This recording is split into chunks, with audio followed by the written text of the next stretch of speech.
think gas prices certainly are down. I don't know what to attribute that to. I'm not Charlie Gasparino, the Italian Well, guy who of course called me an they're gonna anti-Italian say bigot. But I would say that they're the gonna gas say. prices are down. But why? What is your theory as to why gas prices are Well, I mean, remarkably low and have been since I would say the last year and a half?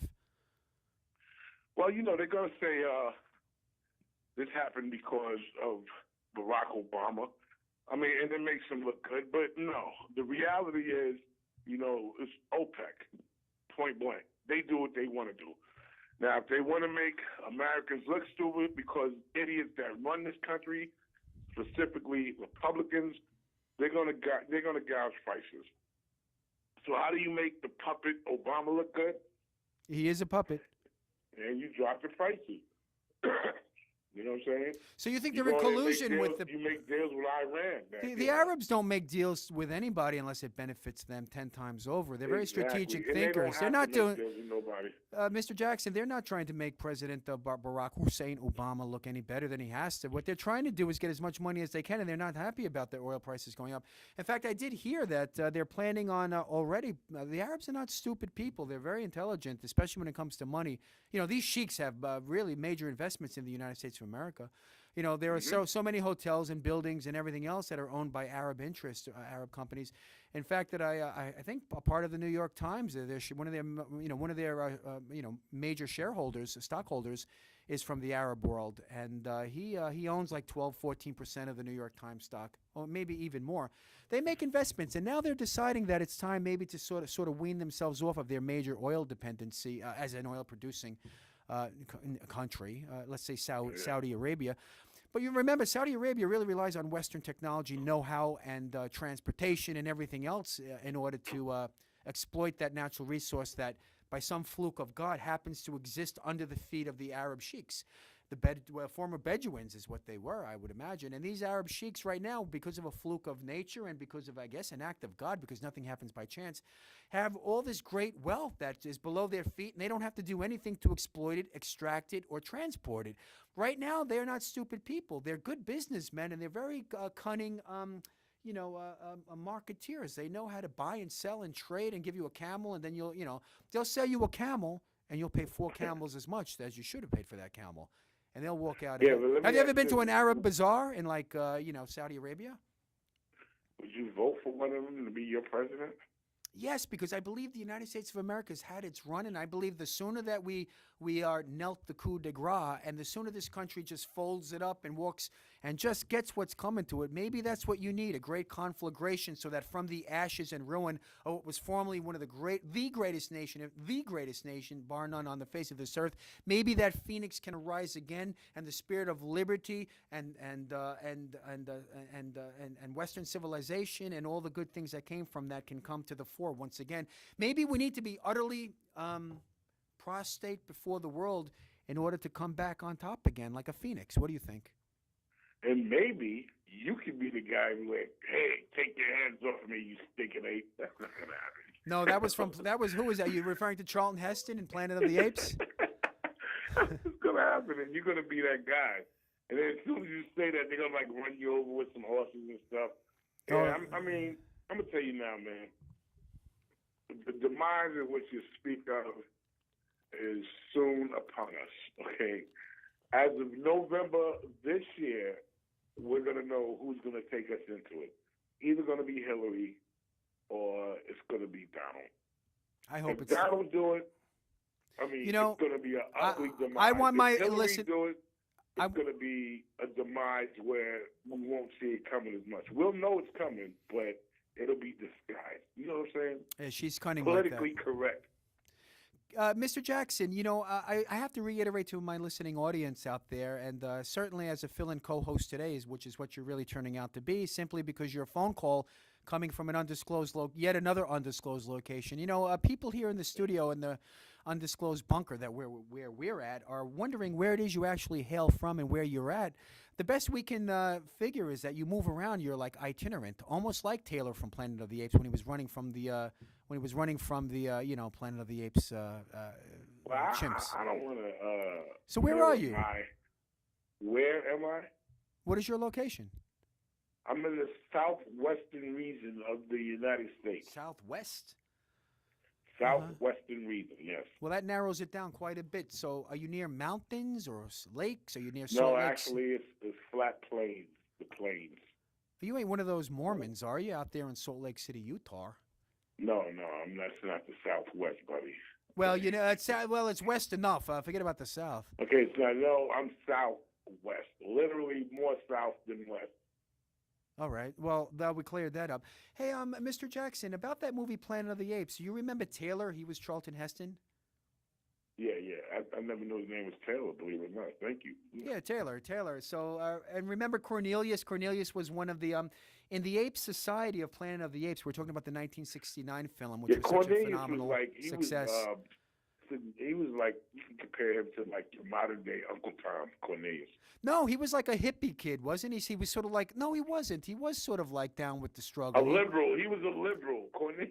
Oh, no, he wasn't down with the struggle. He was trying to, like, help the human out when he should have been trying to keep the human down. Exactly. So he turned on his own people. And the orangutans were the ruling elites, the orangutans. So that was with Dr. Zaya, what was his name? He was the orange orangutan. The monkeys couldn't run it. And the gorillas were like the army. The gorillas were the army class. Those were the ones that went out and did the dirty work. But do you remember when Taylor's voice was lost because he got like kind of grazed by a bullet, so he couldn't speak for most of the beginning of the film? And then finally, like you mentioned before, one of the gorillas tries to, they capture him in a museum, and in the museum they had like a human in the museum holding a spear, and that's where they're going to put the Caucasians of the future. They're going to put him in a museum of extinct Caucasians. It was great.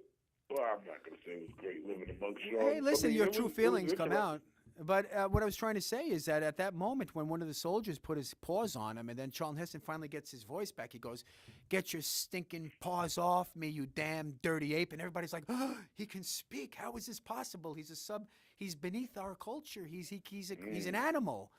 And that was the reverse society of Planet of the Apes. It was actually from an original Twilight Zone episode that became that movie that was such a success. But interestingly enough, one of the elites, it was one of the doctors. I think it was Dr. Zaya, but I'm not sure. He's questioned by Taylor. Taylor says, "How did this upside down society get started?" And then the Dr. Zaya says, "It speaks to you well to call it upside down since you occupy its lowest ranks."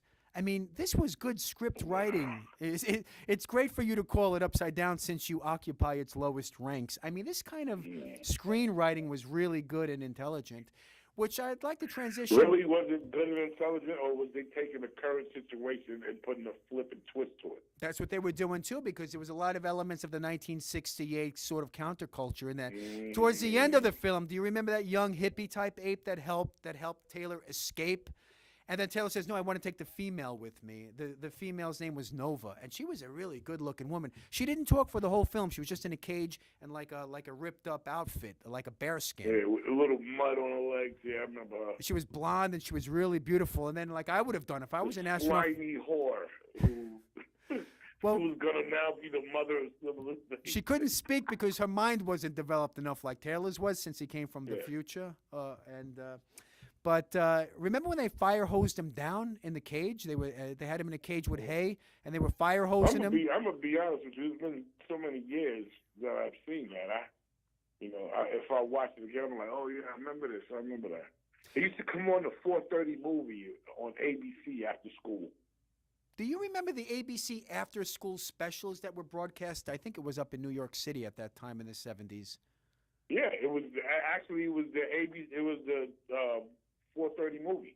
And that was the after-school movie? Yeah, it was the 4:30 movie. I Right. used to come home and couldn't wait to see what the 4:30 movie was. Then I went to Zoom, and then Little Batman. Do you remember? So it was time to go to bed. Do you remember the Electric Company? Electric Company. Then it was time for dinner. Then I would listen to Frankie Crockett go off the air with There I Go, There I Go. Do you remember that? Do you remember that children's special? 3, 2, 1, contact. No. You don't remember three? It was a science show. It was it was like part of the after-school special, 3-2-1 Contact. It actually had the best introduction for kids. I mean, it had like slow motion of a water drop going into the water and splashing up. It showed electricity, and it had a really good theme song, 3-2-1 Contact. And then it went on to this whole, science, half-hour science special. It was very good for the kids. No, I don't think I watched that. I did watch. I wouldn't think so. The Electric Company and Zoom.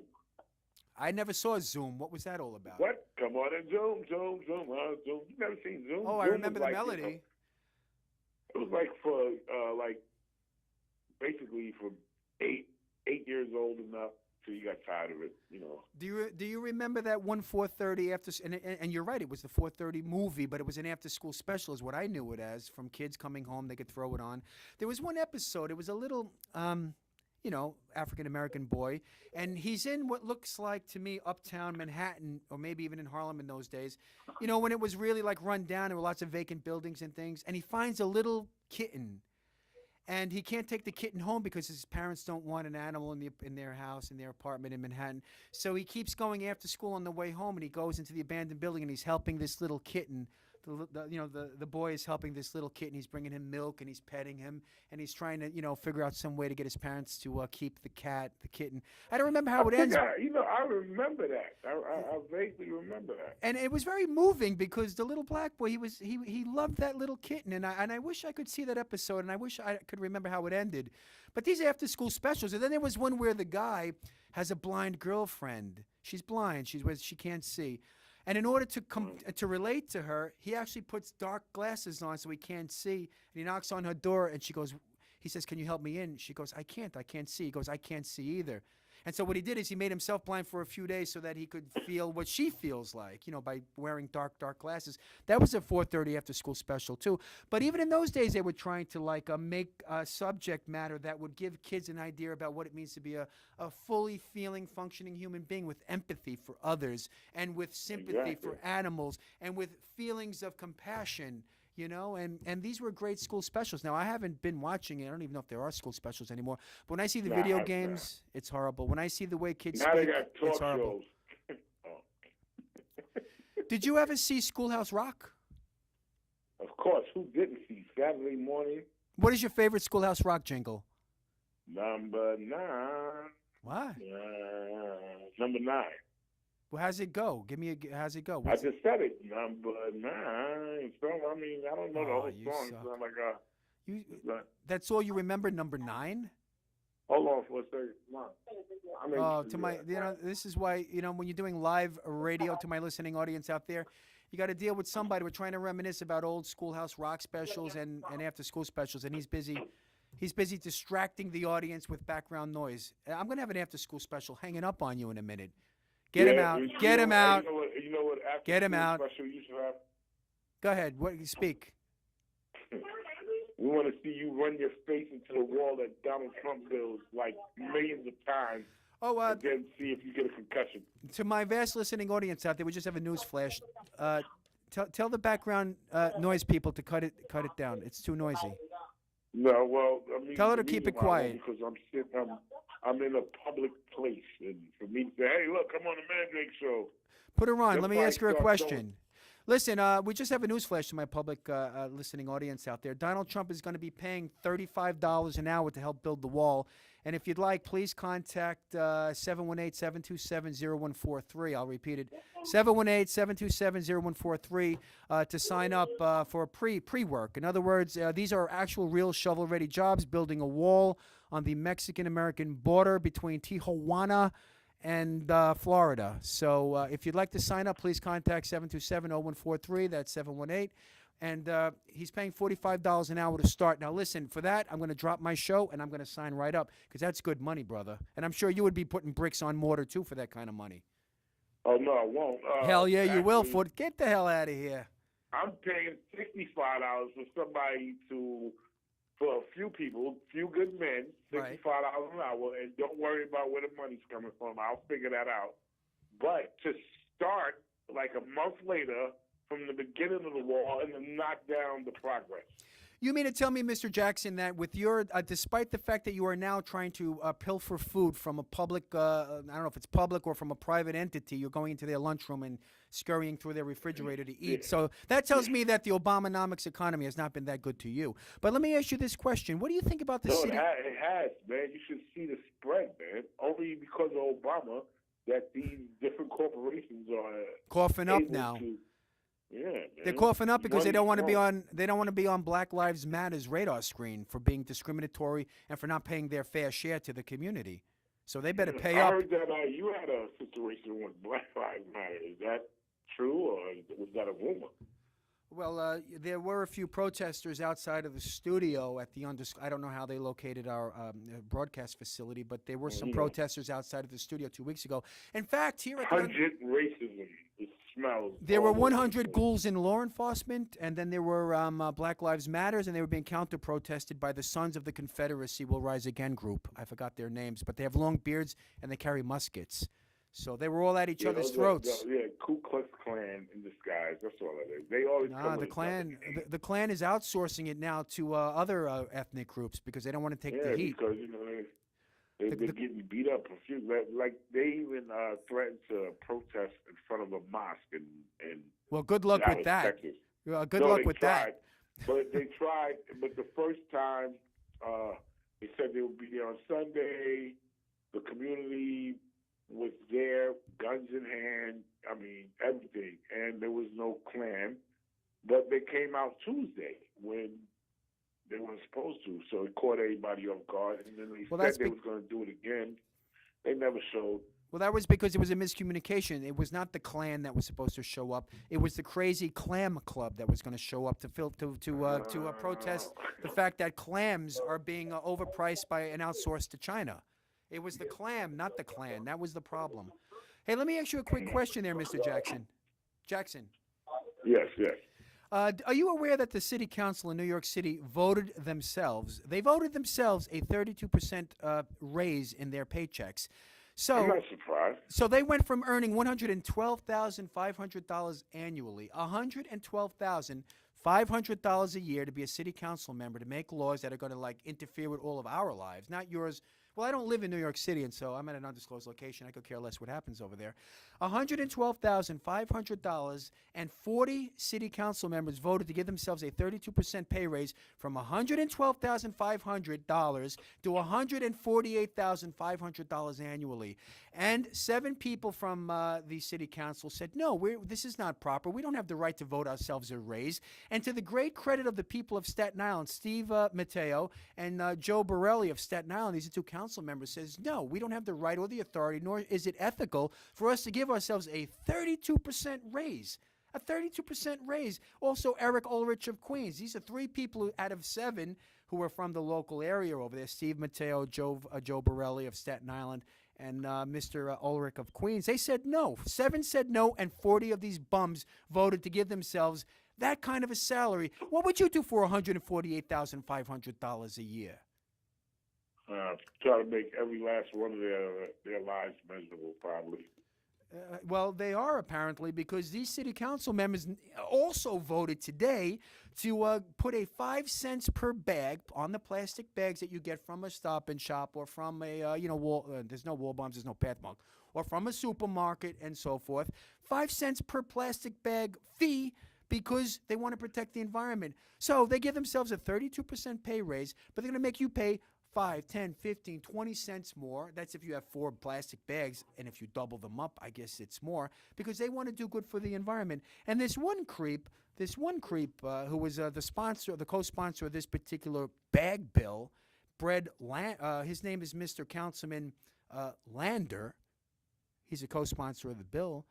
And another one, Margaret Chin of Brooklyn, said that they're doing it because they want to irritate the public into adopting new habits of bringing their own bags so that the environment is not damaged by plastic, which costs us millions of dollars to put into a garbage truck and dispose of, which is untrue. It's untrue. These things go into a landfill no matter what, and they don't fill up a garbage truck, and I doubt it costs millions of dollars to take plastic bags, which I hardly ever see in the streets of New York anyway when I'm there, and they're going to charge a surtax. Bags? Yes. You see styrofoam cups. You see all kinds of crap in the city. What are you talking about? I know, but you don't see an epidemic of plastic bags in the streets of New York City like they're trying to say. But Well, these, no. do you think that the city council has a right to vote themselves a 32% pay raise? And if it wasn't for Steve Matteo and Joe Borelli of Staten Island, that giving a voice of conscience and morality to this issue, saying no, it's not right. We're not. Well, how does it look to give yourself a raise? Doesn't it reek of just unfairness? You know, the liberals are always talking about being fair. Greed. Yeah. No, greed. They're talking about fairness, but it's sort of like Animal Farm, George Orwell. All animals are equal, but some animals are more equal than others. Let me ask you this: how many of them city council people did you or would you vote for that actually was going for this race? Can you repeat that? You came in very garbled, as if you're coming Okay. from a submarine. All right. Listen, how many of those council members did you vote for? Well, I didn't vote for any of them since I'm not in the area. I'm at an undisclosed location beneath 20 feet of concrete, as everybody knows. Well, let me redirect that question. How many of them would you have voted for? Well, since Matteo and Borelli were the voice of reason, and I don't know them, I don't endorse them, but the fact that they said before all of this was public knowledge, how many of them would you have voted for? None of them. Be honest. None of them. You're lying. I wouldn't vote for any of them. I don't like any of them because none of them seem to have the common sense or the moral decency to, consider the image that they're presenting of themselves as you said, being greedy and making a double standard.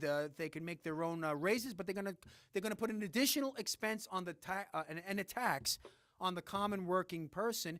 And another radio show host who I'm familiar with on 970 The Answer. The guy from Saturday Night, you know I'm talking about. The guy that did Saturday Night Live. Oh. You don't know on 970 The Answer? Well, I forgot his name. I don't want to, I don't want to give a plug out to another competitor here, but the guy did Saturday Night Live. That's all I got to say. And I don't want to say anything more because he's killing us in the ratings. But there's a certain guy out there who made an interesting point about this issue of the bag tax. He said that the bag tax does not benefit the people. This is not a tax that's collected and then given to the state so that they can, give it to the schools or to, helpless, people in the homeless shelters.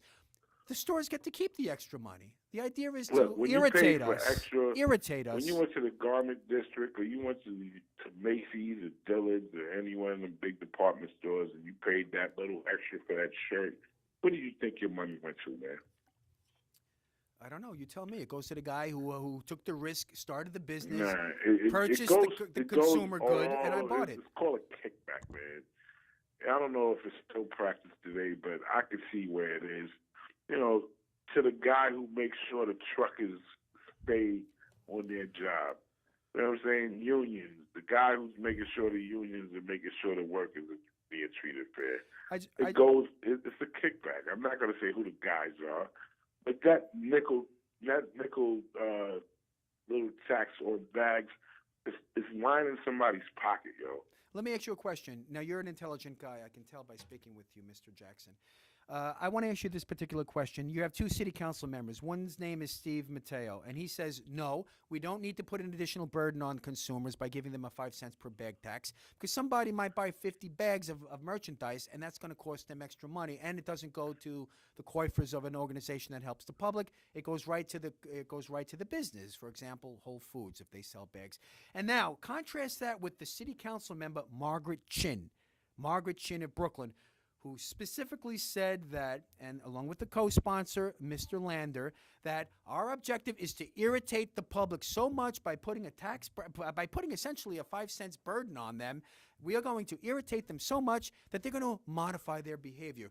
What do you think about one council member saying that's wrong, we shouldn't do it, and we shouldn't be giving ourselves a raise, by the way, and another council member saying we're going to put a financial burden on the consumers so that we can irritate them? Who would you vote for? I'm gonna vote for the guy. Who's that? He's got now Mateo. I'm gonna vote for him. Of course, I'm gonna vote for him. Why? Because That's about vote. he's saying, do me a favor. I'm for the people. I'm not looking to raise my salary while I'm making you pay, while you have to pay 5 cents more per bag. Hey, listen, I know a lot of brothers out there struggling, man. They're hustling. They're good, hard-working hustlers. I've observed them in the What do you mean newspaper. good, hard-working hustlers? Newspaper hawkers doing Time Out New York or I AM know New York black or lawyers, Metro. I know black doctors. I know black bus drivers. I know No, black but they wouldn't be affected by transit 5 cents. I'm talking about people who a nickel means a lot, man. Like $2 or $3 could mean the difference between buying some Easy Wider and starving. Buying some Easy Wider. Where are you getting your information? How do you? I don't understand. I mean, isn't that like part of the morning objective to try and get a little tree in you and then maybe do your job and then With some Easy Wider? You sound like you are an ex-weed smoker from the 70s, dude. Well, what do you? Let me ask you a question. How do you consume your marijuana? I mean, there's so many different ways now. You got the vapor way. You can vaporize stuff. Vaporize. Yeah, man. Put it in, the little vape. Everybody's using the fake smoke. Well, now they're doing THC the same way. It's lovely. That way, or rolling in the blunt, or rolling in the front. The point I was making about the council members is you got one named Chin, you got one named Mateo. One's in Italian, the other one is I don't know what Miss Chin is. All I got to say is you got one who's saying, look, minimal government intervention. We can't be putting burdens on the public like that. It's immoral. It's wrong. Then you get another one saying our objective is to irritate. I got the quote right here. The objective is to irritating us enough so that we bring our own bags so that we can reduce the many millions of dollars that are spent on putting bags in garbage trucks. How absurd is that? It's sort of like Donald Trump saying one thing, and it's sort of like Hillary Clinton saying another thing. So who would you vote for?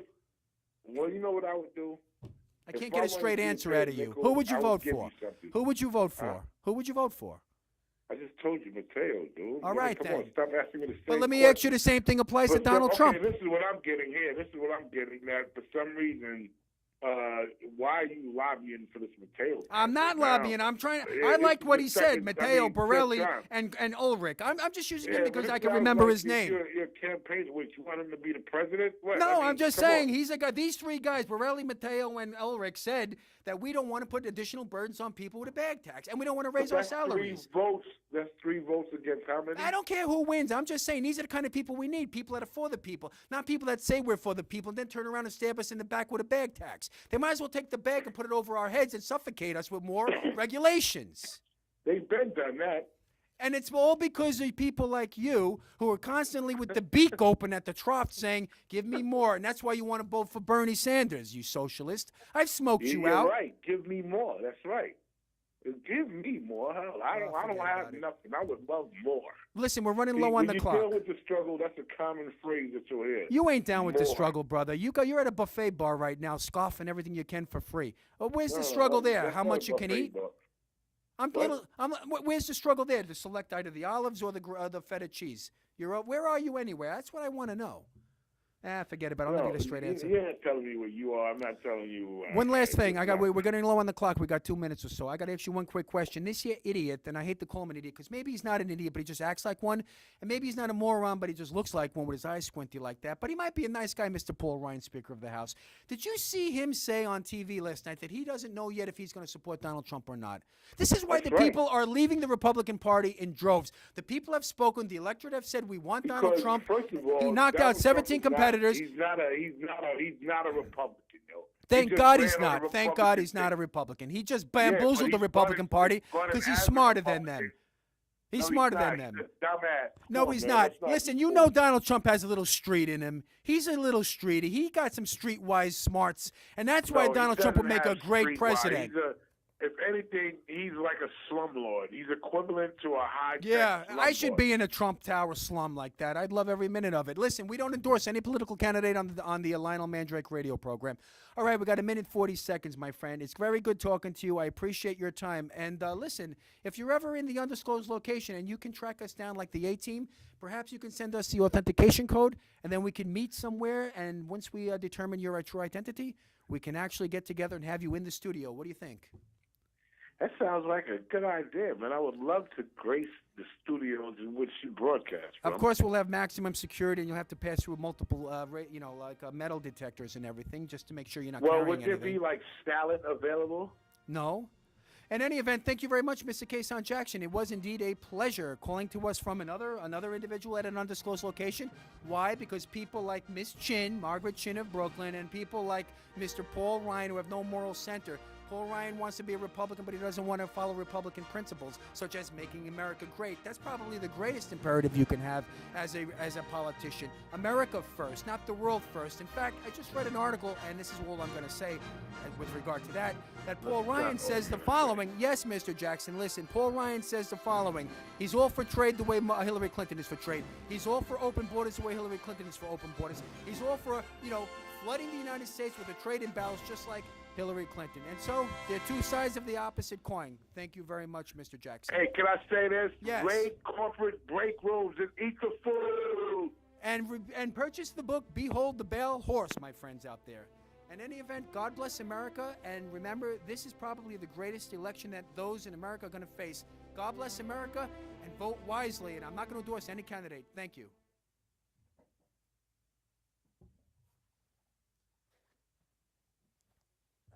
Mr. Jackson, you there? He hung up.